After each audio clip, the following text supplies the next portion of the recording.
بسم اللہ الرحمن الرحیم۔ معزز ناظرین، پروگرام بیان القرآن کے ساتھ ایک مرتبہ پھر حاضر ہیں۔ آج انشاءاللہ 16ویں پارے کے مضامین کا خلاصہ اللہ تعالیٰ کی توفیق سے ذکر کریں گے۔ 16ویں پارے کا آغاز سیدنا موسیٰ علیہ السلام اور حضرت خضر علیہ السلام کے درمیان مکالمے سے ہو رہا ہے۔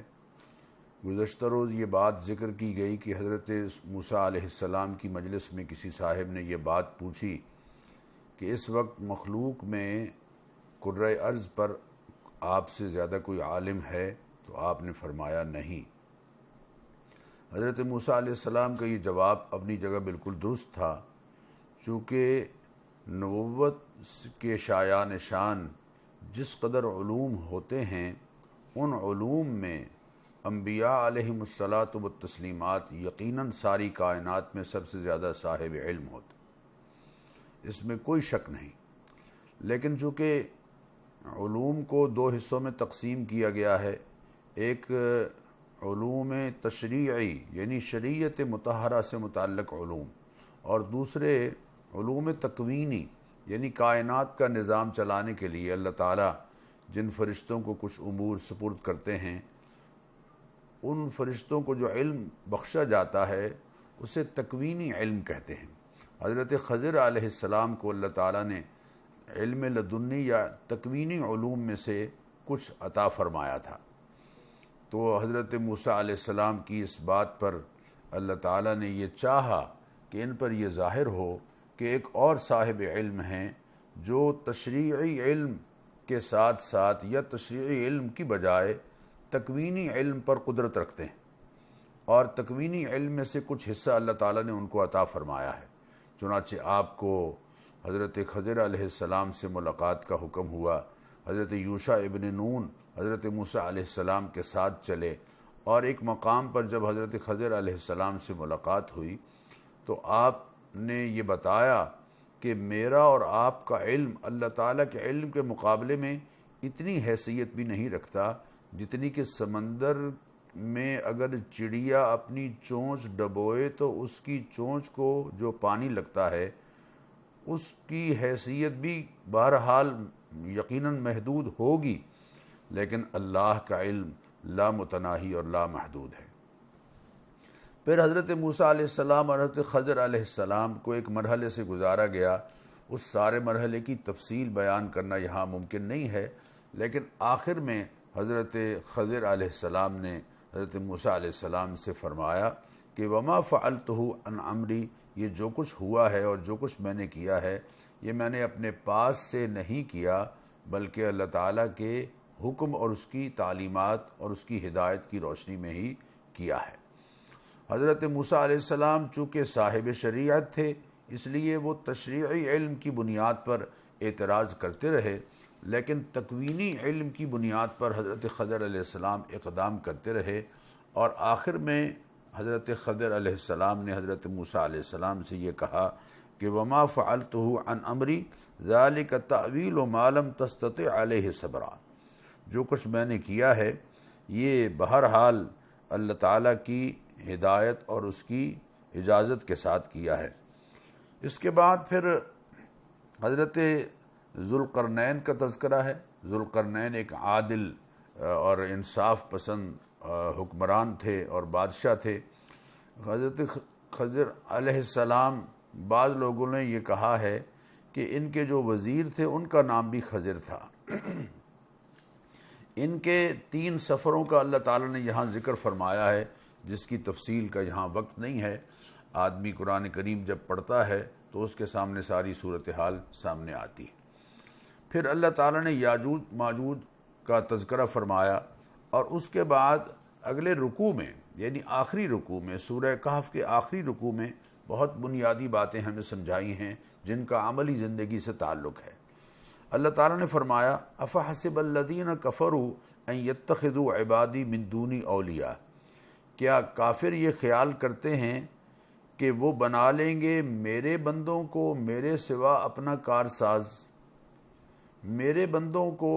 میرے سوا اپنا کارساز بنانا یعنی اللہ کے بندوں کو اللہ کے سوا کارساز بنانا، یہ کوئی اچھا مزاج یقیناً نہیں ہے، چونکہ اللہ تعالیٰ اس کی نسبت کفار کی طرف کر رہے ہیں۔ اللہ ہی حقیقت میں کارساز ہے، اور مادی وسائل میں تو یقینی بات ہے ہم ایک دوسرے کی مدد کرتے ہیں، لیکن بغیر اسباب کے مدد کرنے والی ذات اور کام بنانے والی ذات صرف اللہ تعالیٰ کی ہے۔ قل، اے حبیب آپ ان سے فرما دیجئے، هل ننبئکم بالاخسرین اعمالا، ہم آپ کو یہ نہ بتائیں کہ اعمال کے لحاظ سے سب سے زیادہ خسارے میں کون جا رہا ہے؟ سب سے زیادہ خسارے میں کون جا رہا ہے؟ الذین ضل سعیہم فی الحیاۃ الدنیا وہم یحسبون انہم یحسنون صنعا، خسارے میں سب سے زیادہ وہ لوگ جا رہے ہیں کہ جن کی جد و جہد دنیاوی زندگی کے کاموں میں ضائع ہو کر رہ گئی، اور وہ یہ سمجھتے رہے کہ وہ اچھے کام کر رہے ہیں۔ یعنی اچھا کام وہ ہے جس کو اللہ اور اس کے رسول صلی اللہ علیہ وسلم اچھا کام قرار دے رہے ہیں، اور منکر وہ ہے جس کو اللہ اور اس کے رسول منکر قرار دے رہے ہیں۔ اور عقل سلیم کا حامل انسان یقیناً اس کام کو معروف سمجھتا ہے جو اللہ کے ہاں معروف ہے، اور اسے منکر سمجھتا ہے جو اللہ کے ہاں منکر ہے۔ تو ہمیں بہرحال اپنی زندگی میں اس بات کا جائزہ لینا چاہیے کہ کہیں ہم ایسے کام نہ کر رہے ہوں کہ جنہیں ہم اچھا سمجھ رہے ہوں، لیکن حقیقت میں وہ ہماری محنت اور کاوش ساری کی ساری ضائع جا رہی ہو۔ اس کے بعد اللہ تعالیٰ نے کفار کا ذکر فرمایا اور یہ بتایا کہ ان اولئک الذین کفروا بآیات ربہم ولقائہ فحبطت اعمالہم،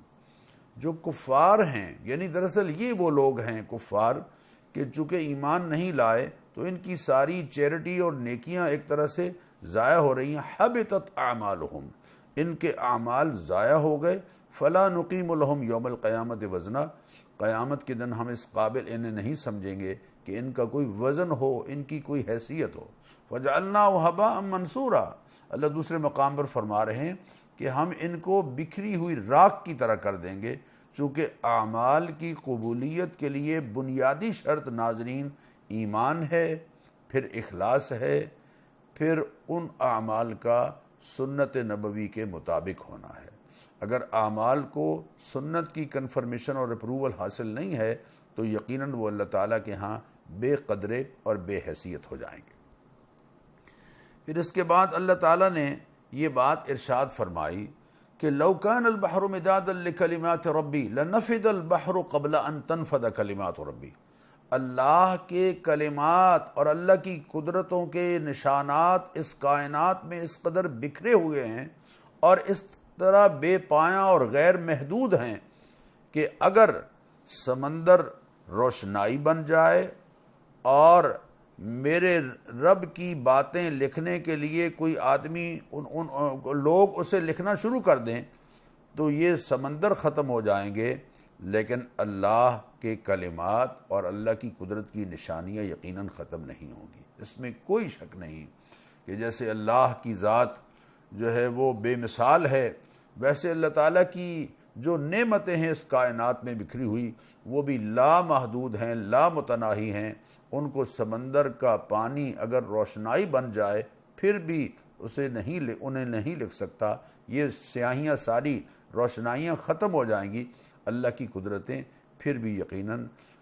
باقی رہیں گی، اس لیے کہ وہ لامحدود ہیں۔ اور سورت کے بالکل آخر میں بڑی بنیادی بات ہمیں سمجھائی گئی ہے، معزز ناظرین، یہ بہت غور طلب ہے، اور اللہ نے اپنے حبیب کریم علیہ الصلوۃ والتسلیمات کی زبان مبارک سے اعلان کرایا، قل، اے حبیب آپ اعلان کر دیجئے، انما انا بشر مثلکم، یقیناً میں بھی تمہاری طرح انسان ہوں۔ تمہاری طرح سے مراد یہ ہے کہ جیسے تم اللہ کی مخلوق ہو ویسے میں بھی اللہ کی مخلوق ہوں۔ بہرحال نبی اکرم صلی اللہ علیہ وسلم کو ہم یہ نہیں کہہ سکتے کہ وہ ہم جیسے ہیں، اس لیے کہ نبی اکرم صلی اللہ علیہ وسلم کو اللہ نے اتنا مرتبہ اور اتنی شان اور اتنا اعلیٰ مقام عطا فرمایا ہے کہ ساری کائنات کے انسان مل کر بھی اس مرتبے اور اس مقام کو نہیں پہنچ سکتے، لیکن اس میں کوئی شک نہیں کہ آپ نسل انسانی میں سے تھے، اس لیے فرمایا انما انا بشر مثلکم، اور پھر فرمایا یوحا الیہ، میری طرف اس بات کی وحی کی گئی ہے، انما الہکم الہ واحد، کہ تمہارا الہ صرف ایک الہ ہے، اور وہ الہ کون ہے؟ اللہ، اللہ کے سوا کوئی الہ نہیں ہے۔ فمن کان یرجو لقاء ربہ، جو اپنے رب سے ملاقات کا امیدوار ہے، یعنی اللہ تعالیٰ کے حضور میں وہ پیش جب ہو تو اللہ تعالیٰ اس پر نظر کرم فرمائیں، تو اس کو دو کام کرنے ہیں، فَلْيَعْمَلْ عَمَلًا صَالِحًا، ایک تو یہ کہ اچھے عمل کرے، اچھے کام کرے، عمل صالح کرے، اور عمل صالح وہی ہے جو ایمان، اخلاص اور سنت کی کنفرمیشن کے ساتھ ہو۔ وَلَا يُشْرِكْ بِعِبَادَةِ رَبِّهِ أَحَدًا، اور اپنے رب کی عبادت میں کسی اور کو شریک نہ کرے۔ یہ دو کام کرنے ہیں معزز ناظرین، ایک عمل صالح ہونا چاہیے اور دوسرے شرک نہیں ہونا چاہیے، نہ شرک اکبر کہ اللہ کی ذات میں کسی اور کو اس کا سانجی بنایا جائے، جیسے عیسائیوں نے حضرت عیسیٰ علیہ السلام کو، یہود کے ایک فرقے نے حضرت عزیر علیہ السلام کو شریک بنا لیا، اور نہ اللہ کی، نہ شرک اصغر، ریاکاری کو بھی نبی اکرم صلی اللہ علیہ وسلم نے شرک قرار دیا ہے۔ اللہ تعالی ہم سب کو شرک اکبر اور شرک اصغر سے محفوظ فرمائے۔ معزز ناظرین، اس کے بعد سورہ مریم کا آغاز ہو رہا ہے۔ یہ وہ صورت ہے جب حبشہ میں ہجرت کرنے والے مسلمان نجاشی بادشاہ کے دربار میں حاضر ہوئے، تو نجاشی بادشاہ نے حضرت جعفر سے، جو مسلمانوں کے نمائندہ تھے، یہ کہا کہ ذرا کچھ وہ کلمات آپ سنائیں جو نبی اکرم صلی اللہ علیہ وسلم پر بطور وحی نازل ہوئے۔ تو دربار میں، نجاشی کے دربار میں، حضرت جعفر ابن ابی طالب نے سورہ مریم کی چند آیات، ابتدائی آیات وہ پڑھی۔ جب پڑھی تو نجاشی رو پڑے، اور ان کے دربار میں موجود ان کے مذہبی رہنما پادری وہ بھی رونے لگ گئے، اور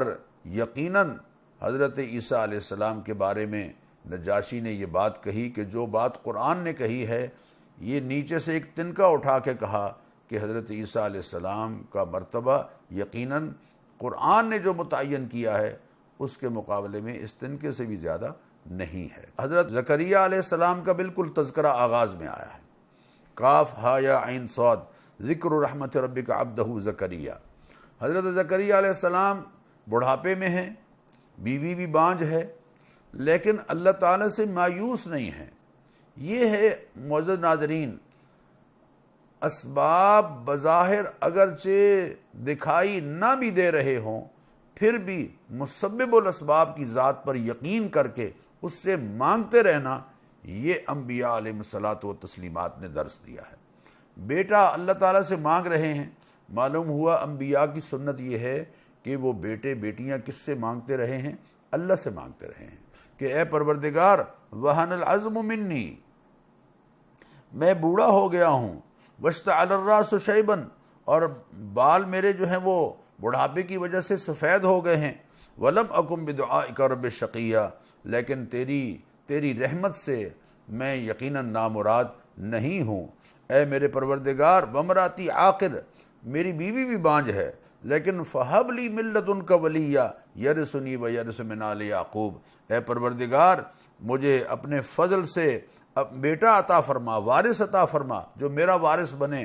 اور آل یعقوب کی میراث پائے، یعنی جو دینی امور ہم سر انجام دے رہے ہیں اس کو سر انجام دینے والا ہو۔ اللہ تعالیٰ نے حضرت یحییٰ علیہ السلام کی بشارت سنائی اور یہ فرمایا کہ دیکھو ہم آپ کو بشارت دیتے ہیں ایک بچے کی، اسمہ یحییٰ، نام بھی خود تجویز کر دیا، لم نجعل لہ من قبل سمیہ، ہم نے اس سے پہلے کسی کا یہ نام نہیں رکھا ہے۔ سبحان اللہ، یہ مزاج ہمارے معاشرے میں موجود ہے کہ ہم چاہتے ہیں کہ نیا سے نیا نام ہو جو معاشرے میں کسی اور کا نہ ہو، لیکن معزز ناظرین، نام وہ ہونا چاہیے جو میننگ فل ہو، جس کا کوئی معنی ہو، جس کا کوئی مفہوم ہو، جس کا کوئی مطلب ہو۔ ایسا نہ ہو کہ نیا نام رکھنے کے شوق میں ہم کوئی ایسا نام رکھ دیں جو بالکل بے معنی ہو۔ اس کے بعد حضرت مریم سلام اللہ علیہا کا تذکرہ ہے کہ کس طرح اللہ تعالیٰ نے ان کو اپنی قدرت سے بغیر باپ کے حضرت عیسیٰ علیہ السلام عطا فرمائے۔ حضرت عیسیٰ علیہ السلام کی آمد اور حضرت عیسیٰ علیہ السلام کی پیدائش بڑی تفصیل کے ساتھ اور قوم کے اعتراضات حضرت مریم سلام اللہ علیہا پر بڑی تفصیل کے ساتھ یہاں ذکر کیے گئے ہیں۔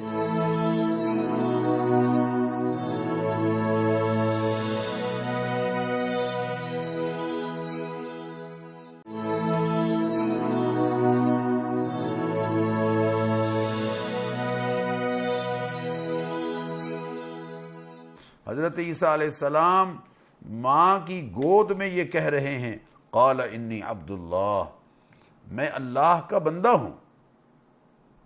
گویا پہلی بات جو حضرت عیسیٰ علیہ السلام کی زبان مبارک سے نکلی ہے وہ مسیحیوں کا وہ عقیدہ جو حضرت عیسیٰ کے بارے میں ہے اس کا رد کر رہی ہے۔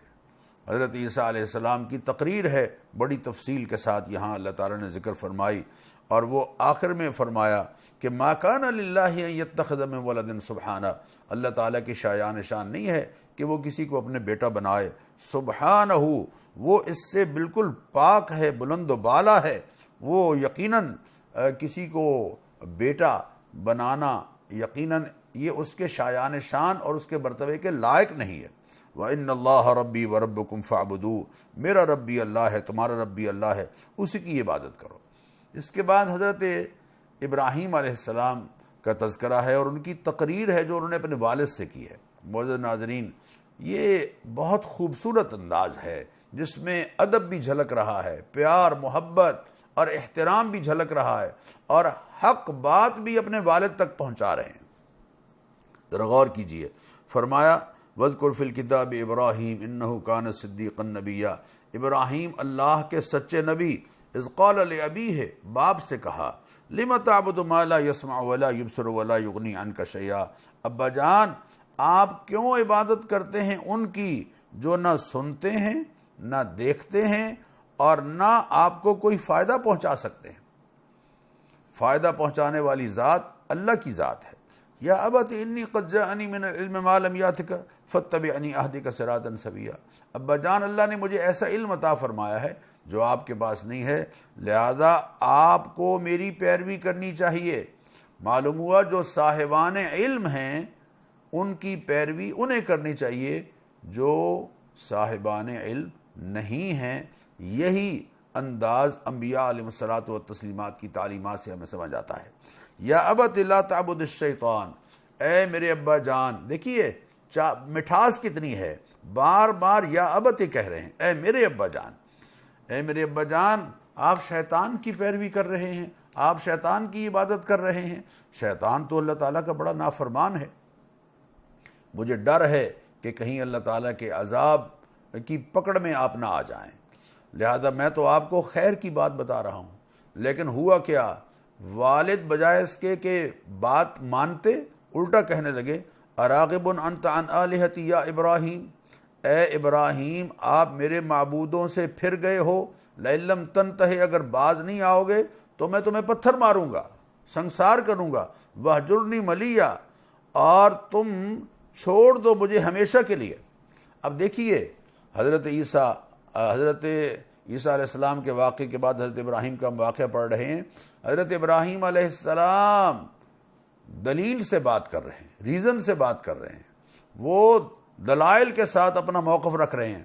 اور جس کے پاس دلیل نہیں ہوتی وہ لاٹھی اور گولی پر اتر آتا ہے۔ اسی لیے باپ کے پاس دلیل تو ہے کوئی نہیں، اس نے کہا کہ میں پتھر مار کے آپ کو مار دوں گا اور میں آپ کو اپنے گھر سے نکالتا ہوں۔ حضرت ابراہیم علیہ السلام نے اپنے والد سے کہا کہ ٹھیک ہے ابا جان، سلام علیک، میں آپ سے الگ ہو رہا ہوں، اور یہ اس کو سلام متارکہ کہتے ہیں کہ جدائی اور علیحدگی کا سلام۔ میں آپ کے لیے اللہ تعالیٰ سے بخشش مانگوں گا، اللہ تعالیٰ نے مہربانی فرما دی تو وہ یقیناً میں اس کی رحمت سے نا امید نہیں ہوں۔ حضرت ابراہیم علیہ السلام نکلے، اللہ تعالیٰ فرما رہے ہیں چونکہ حق کی خاطر انہوں نے ہجرت کی تھی، لہذا ہم نے ان کو انعام کے طور پر اسحاق اور یعقوب علیہ السلام عطا فرمائے، وَكُلًّا جَعَلْنَا نَبِيًّا، اور سب کو نبی بنایا، وَوَهَبْنَا لَهُم مِّن رَحْمَتِنَا، اور سب کو اپنی رحمت سے نوازا، وَجَعَلْنَا لَهُمْ لِسَانَ صِدْقٍ عَلِيًّا، اور ہم نے ان کا ذکر جمیل بلند کر دیا۔ آج پوری دنیا میں حضرت ابراہیم علیہ السلام پر اور ان کی آل پر یعنی وہ ان کے ماننے والے جو ان کے فرما بردار تھے، ان پر پوری دنیا کے مسلمان نماز میں درود پڑھ رہے ہیں۔ حضرت موسیٰ علیہ السلام کا تذکرہ پھر آیا ہے، پھر حضرت اسماعیل علیہ السلام کا ذکر آیا ہے، پھر حضرت ادریس علیہ السلام کا ذکر آیا ہے۔ حضرت ادریس علیہ السلام خیاط تھے، درزی کا کام، سلائی کا کام کرنے والے، اور بہت ماہر تھے اپنے فن میں، اور ان کے بارے میں یہ خیال پایا جاتا ہے کہ اللہ تعالیٰ نے ان کو زندہ اٹھا لیا آسمانوں پر۔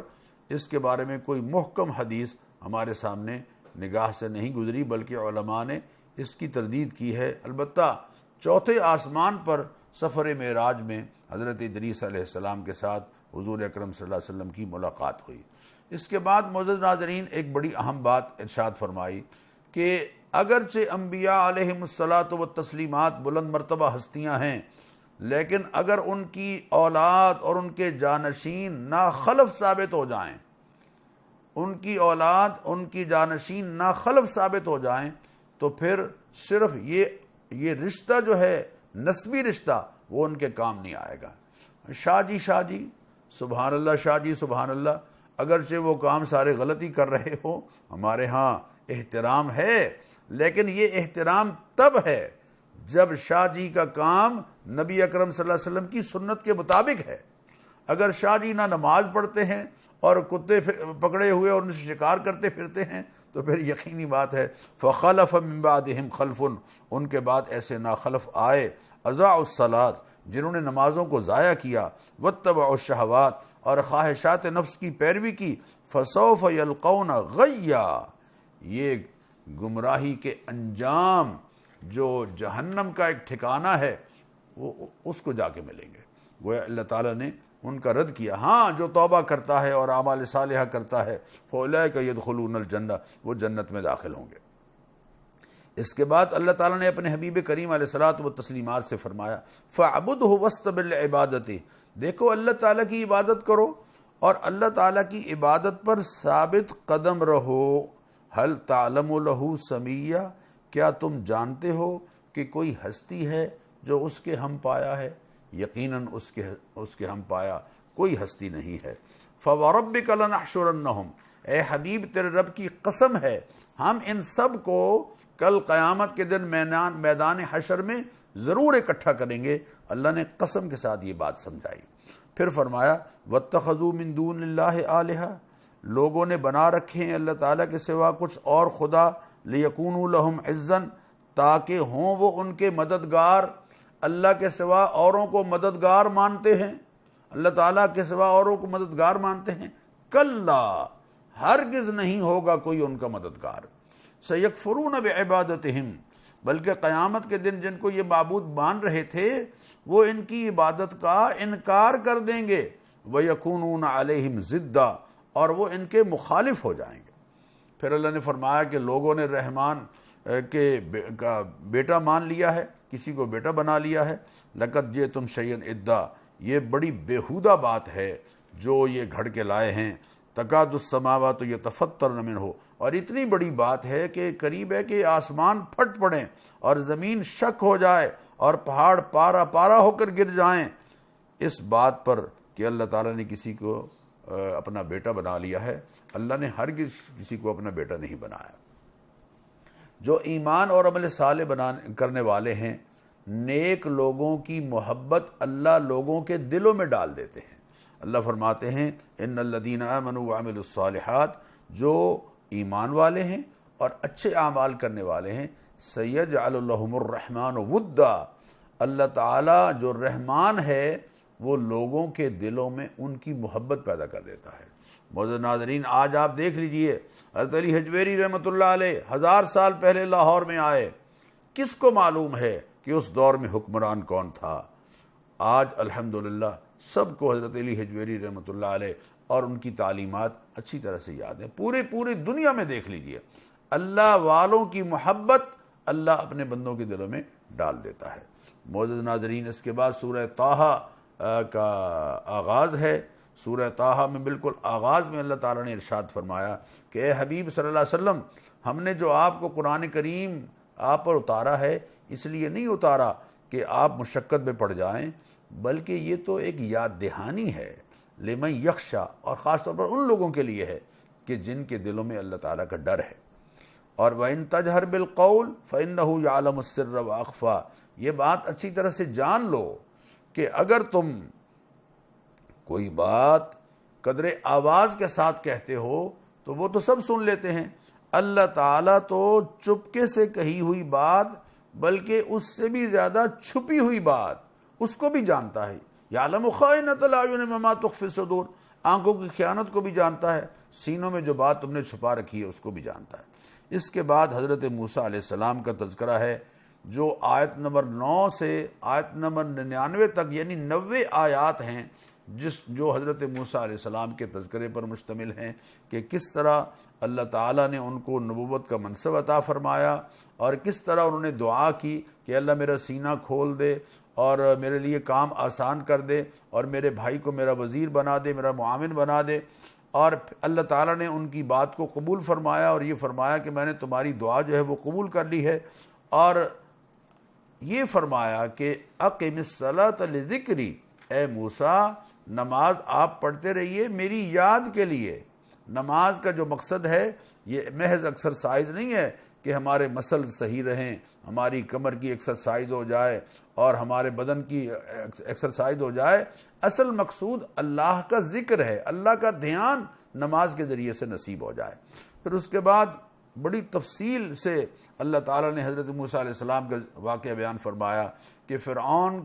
کے پاس جب بھیجا جانے لگا تو فرمایا وَاصْطَنَعْتُكَ لِنَفْسِي، ہم نے آپ کو اپنے لیے چن لیا ہے، آپ جا رہے ہیں فرعون کے پاس، نرم لہجے سے اس کے ساتھ بات کرنی ہے۔ اللہ اکبر، اللہ اکبر۔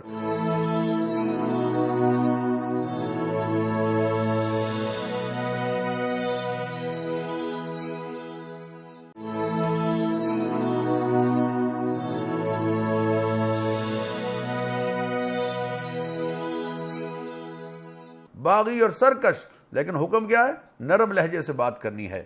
لعلہ یتذکر او یخشا، حضرت موسیٰ علیہ السلام کہنے لگے ہم جا تو رہے ہیں لیکن ہمیں ڈر ہے کہ وہ ہمارے ساتھ کوئی زیادتی نہ کرے، تو اللہ نے فرمایا جاؤ اننی معکما، میں تمہارے ساتھ ہوں، اسمع وارا، میں حالات کو اچھی طرح سے دیکھ رہا ہوں، میں سن بھی رہا ہوں اور دیکھ بھی رہا ہوں۔ پھر فرعون کے پاس گئے، فرعون نے جادوگروں کو بلایا، جادوگروں نے اپنی جادو کا اظہار کیا، اور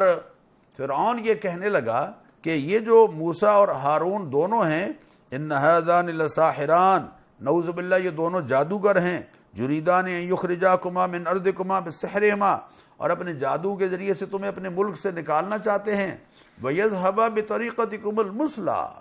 اور یہ جو تمہارا آئیڈیل طرز حیات ہے اس کو مٹانا چاہتے ہیں۔ فرعون اپنے غلط طرز حیات کو آئیڈیل طرز حیات کہہ رہا ہے۔ میرے محترم حضرات اور معزز سامعین اور ناظرین، کسی طبقے کا اپنے طرز حیات کو آئیڈیل طرز حیات کہہ دینا یہ اس طرز حیات کے آئیڈیل ہونے کی دلیل نہیں ہے۔ آئیڈیل طرز حیات وہ ہے جو وحی کی بنیاد پر نسل انسانی کو دیا گیا ہے۔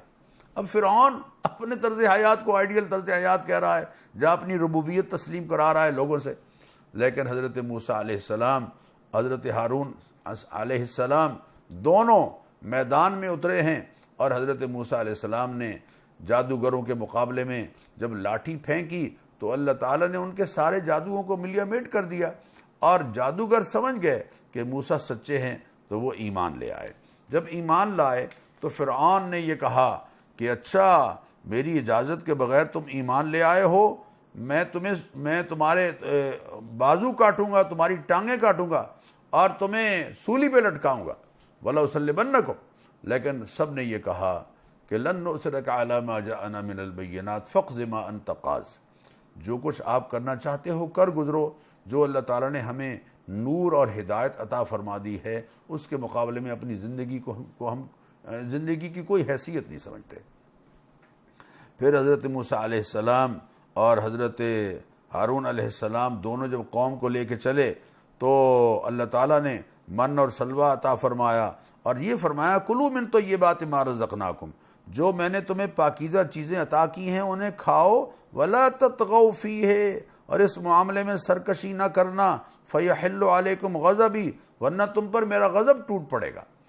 جب بھی کوئی قوم سرکشی پر اتر آتی ہے تو پھر اللہ تعالیٰ کے غضب کا شکار ہو جاتی ہے۔ چنانچہ اس قوم نے بچھڑے کی پوجا شروع کی اور اللہ تعالیٰ نے پھر ان پر ناراضی کا اظہار کیا۔ یہ ساری تفصیل حضرت موسیٰ علیہ السلام جب واپس آئے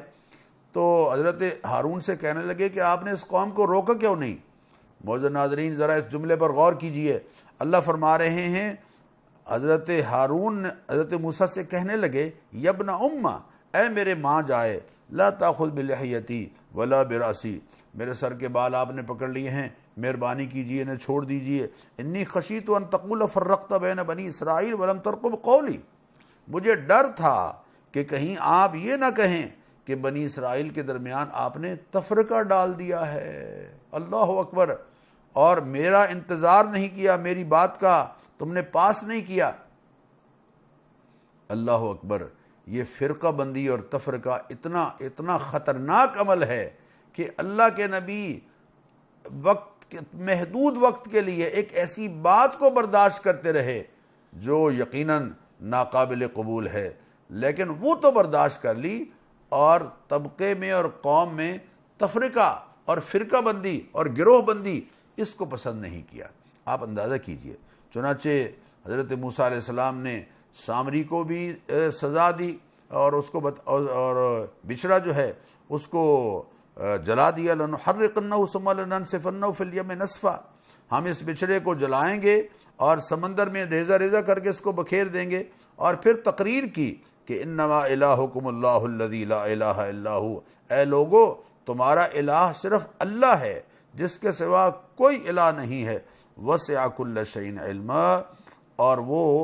حاوی ہے ہر چیز پر اپنے علم کے ساتھ۔ یہاں حضرت موسیٰ علیہ السلام کا واقعہ مکمل ہوتا ہے اور اس کے بعد اللہ تعالیٰ ارشاد فرما رہے ہیں کہ قیامت کے دن اللہ کی اجازت کے بغیر کوئی شفاعت نہیں کر سکے گا، اور وہی بولے گا جو اللہ تعالیٰ کو پسند ہے۔ یعلم ما بین ایدیہم وما خلفہم، اللہ تعالیٰ تمہارے جو سامنے ہے اس کو بھی جانتا ہے اور جو تمہارے پیچھے ہے اس کی بھی اللہ کو پوری طرح سے خبر ہے۔ من یعمل صالحا من الصالحات وهو مؤمن فلا يخاف ظلما ولا حزما، جو اعمال صالحہ بجا لائے گا بشرطے کہ وہ مومن ہو۔ دیکھیے اعمال صالحہ کے لیے ساتھ میں شرط لگائی جا رہی ہے کہ ایمان ہے، فلا يخاف ظلما ولا حزما، تو اس کو کسی قسم کا ظلم اور کسی قسم کی حق تلفی کا ڈر اور خوف نہیں ہونا چاہیے۔ اس کے لیے یقیناً قیامت کے دن اللہ تعالیٰ کے ہاں سے نجات ہے۔ اس کے بعد قصہ آدم و ابلیس کا تذکرہ ہے، اور پھر یہ بتایا کہ دین سے بیزاری کا نتیجہ کیا ہے۔ جو لوگ دین سے بیزار ہیں، من اعرض عن ذکری فإن له معیشۃ ضنکا، ان کا جینا، ان کی زندگی ہم تلخ کر دیتے ہیں۔ جو اللہ تعالیٰ کی ہدایات سے، اللہ فرماتے ہیں میری کتاب ہدایت سے جو منہ موڑے گا میں اس کی زندگی تلخ اور تنگ اور ترش کر دوں گا۔ وَنَحْشُرُهُ يَوْمَ الْقِيَامَةِ أَعْمَى، اور ہم قیامت کے دن ان کو اٹھائیں گے تو اندھے ہوں گے۔ یا اللہ، میں دنیا میں تو بینا تھا لیکن یہاں مجھے اندھا اٹھایا جا رہا ہے۔ اللہ فرمائیں گے كَذَلِكَ أَتَتْكَ آيَاتُنَا فَنَسِيتَهَا، اللہ کے بندے ہم نے تیرے پاس اپنی تعلیمات اور ہدایات اور آیات تیرے سامنے رکھیں لیکن تو نے ان کو بھلا دیا اور ان پر نگاہ نہیں ڈالی۔ وَكَذَلِكَ الْيَوْمَ تُنْسَى، اسی طرح آج تو بھی ہماری رحمت سے بھلا دیا گیا ہے۔ اس کے بعد اللہ تعالیٰ نے سورت کے بالکل آخر میں اہم بات ارشاد فرمائی، اور وہ کیا؟ فَاصْبِرْ عَلَىٰ مَا يَقُولُونَ، اپنے حبیب کو تسلی دی جا رہی ہے کہ اے حبیب جو کچھ یہ کہہ رہے ہیں اس پر آپ صبر کیجئے۔ وَسَبِّحْ بِحَمْدِ رَبِّكَ، اور اپنے رب کی تسبیح کرتے رہیے۔ اب ذرا الفاظ پر غور کیجئے، یعنی جو اوقات بیان ہو رہے ہیں ایسا لگتا ہے جیسے پانچوں نمازوں کا تذکرہ ہے۔ قبل طلوع الشمس، سورج نکلنے سے پہلے، یقیناً فجر کی نماز سورج نکلنے سے پہلی ہوتی، وقبل غروبها، اور اس کے غروب سے پہلے۔ غروب ایک ڈھلنا ہے، یعنی ظہر ہے اور عصر ہے غروب سے پہلے۔ ومن آناء اللیل، اور رات کے اوقات میں، اور وَأَطْرَافَ النَّهَارِ، رات کے اوقات میں عشاء کی نماز ہے، تہجد کی نماز ہے، وَأَطْرَافَ النَّهَارِ، اور دن کے کناروں میں مغرب کی نماز ہے، دن کے کنارے میں جب سورج غروب ہو رہا ہوتا ہے۔ تو گویا پانچوں نمازوں کی طرف اشارہ ہے اس آیت میں، ان آیات میں جو اللہ تعالیٰ یہاں فرما رہے ہیں۔ پھر اس کے بعد اپنے حبیب کریم علیہ الصلاۃ والتسلیمات کو ایک تعلیم دی، اور ہمیں بھی تعلیم دی، اور وہ تعلیم کیا ہے کہ جن کو اللہ نے دنیاوی شان و شوکت عطا فرمائی ہے، تمہاری نگاہ ان کی دنیاوی شان و شوکت پر نہیں پڑنی چاہیے، اس لیے کہ لنفتنہم فیہ، یہ تو ہم نے ان کو جو شان و شوکت عطا فرمائی ہے دنیاوی زندگی کی، یہ ایک آزمائش ہے جو ہم نے ان پر ڈال دی ہے۔ تو بندگان خدا جو مالی طور پر تم سے برتر ہیں اور اعلیٰ ہیں اور افضل ہیں، یہ نہ سمجھو کہ وہ بڑے سرخرو ہیں اور کامیاب ہیں، پتہ نہیں اندر سے کتنے دکھی ہیں، پتہ نہیں اندر سے کتنے پریشان ہیں، پتہ نہیں ان کو نیند بھی آتی ہے یا نہیں آتی ہے۔ وہ ساری نعمتیں ان کو میسر ہیں لیکن کھا نہیں سکتے۔ اللہ اکبر، اللہ اکبر۔ ساری نعمتیں ان کو میسر ہیں لیکن آزمائش ایسی ہے کہ اس آزمائش میں اللہ تعالی نے ان کو ڈال دیا ہے، وہ 100 کی گنتی پورے کرنے کے چکر میں رہتے ہیں، زندگی ان کی تلخ۔ تو آخر میں فرمایا وَأْمُرْ أَهْلَكَ، لہذا وَرِزْقُ رَبِّكَ خَيْرٌ وَأَبْقَىٰ، تیرے رب کا دیا ہوا رزق ہی بہتر ہے، جتنا تجھے ملا ہے خوش ہو جا، بس اللہ تعالیٰ نے جو ملا ہے اس پر خوش ہو جا، یہ بہتر ہے تیرے لیے۔ اور پھر اپنے حبیب کریم علیہ الصلاۃ والتسلیمات سے فرمایا کہ آپ وَأْمُرْ أَهْلَكَ بِالصَّلَاةِ، گھر والوں کو نماز کا حکم دیجیے، وَاسْتَبِرْ عَلَيْهَا، خود بھی نماز کے پابند رہیے۔ یہ دراصل ہمیں سمجھایا جا رہا ہے کہ نماز کے پابند خود بھی رہیں اور گھر والوں کو بھی نماز کی تلقین کریں۔ لا نسألک رزقا، ہم آپ سے رزق نہیں طلب کرتے، نحن نرزقک، رزق تو ہم دینے والے ہیں۔ یہ ہے وہ خاص ہدایت جو نبی کریم علیہ الصلاۃ والتسلیمات کے ذریعے سے ہمیں بھی دی گئی۔ اللہ تعالی ہم سب کو نبی کریم علیہ الصلاۃ والتسلیمات کی تعلیمات پر عمل کرنے کی توفیق دے۔ معزز ناظرین، یہاں کسی حد تک 16ویں پارے کے مضامین ہم بیان کر پائے۔ انشاءاللہ العزیز کل نئے پارے کے ساتھ یعنی 17ویں پارے کے ساتھ حاضر ہوں گے۔ اجازت دیجیے، السلام علیکم ورحمۃ اللہ وبرکاتہ۔